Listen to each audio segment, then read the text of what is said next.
Xoş gördük, əziz dinləyicilər. Bilirsiniz ki, bu İran ətrafında baş verən həyəcandan baxdıqda görür ki, İranın içində Sepa, istərsə də ağaya bağlı olan, Xamneyə bağlı olan qüvvələr bu günləri Amerikanı təhdid edirlər. Hətta belə bir açıqlama da veriblər ki, ola bilsin ki, heç onlar bizə hücum etmədən biz onlara hücum edə bilərik. Baxırsan ki, bu ali dini lider tərəfdə danışılanlar, fikirlər bu formatdadır. Sanki bunlar qalibdirlər, sanki bunlar böyük dəhşətli bir gücdürlər, amma digər tərəfdən baxırıq biz Pezeşkiyan və Ərakçı tərəfə isə baxdıqda, deməli Pezeşkiyan və Ərakçı məktub göndərib Trampa Vitkov vasitəsilə və ondan xahiş edirlər ki, sizdən çox xahiş edirik, nə badə İrana bir zərbə vurasınız, biz istənilən diplomatik danışıqlara hazırıq. Baxın, səhnənin arxasında baş verənlər budur, amma üzdə isə İran xalqına özlərini bu formada göstərmək istəyirlər ki, biz belə güclüyük, bizim belə sualtı gəmilərimiz var, bizim belə bir zərbələrimiz var. Biz hətta Amerikanı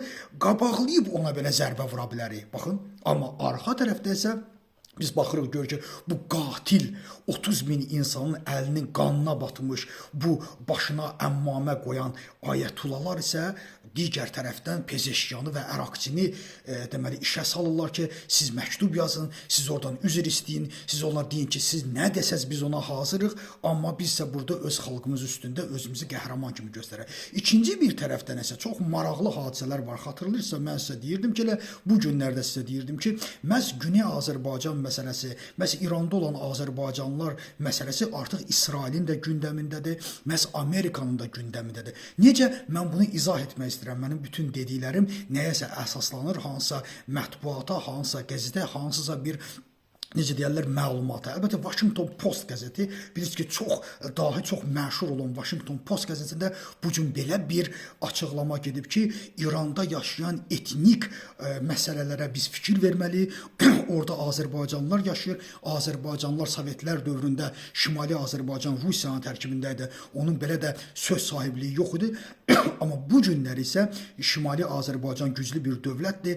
Türkiyə ilə çox ciddi NATO stilində bir ordusunu hazırlayıb və Çaxal ordusuyla da və İsraillə də çox yaxın bir müttəfiqdir. Ona görə də biz Azərbaycan məsələsi və Azərbaycanlılar məsələsini diqqətə almalıyıq. Hətta ola bilsin ki, elə bir məqam yarana bilər İranda ki, Azərbaycan və Türkiyə belə bu işə müdaxilə edə bilər və Azərbaycan məsələsinə görə. Bax, mən bundan danışırdım ki, bunlar həqiqətən aktual məsələlərdir. Washington Post qəzetinin isə bu qəzetlərin yazdığı məlumatlar isə birbaşa Trump hakimiyyəti, birbaşa ümumiyyətlə Amerika hakimiyyətində kimin olmasına asılı olmayaraq, əlbəttə ki, onlar bu qəzetlərdə yazılanlar hədər yerə gəlmir. Bunlar lazımi məlumatlardır və bu məlumatlar ki, orada verildikdə mütləq hakimiyyətlər bunu nəzərə alırlar və əslində qalsa bu hakimiyyətlərin də öz sızması nəticəsində bu məlumatlar o mətbuatlarda gedir. Təşəkkür edirəm diqqətinizə görə.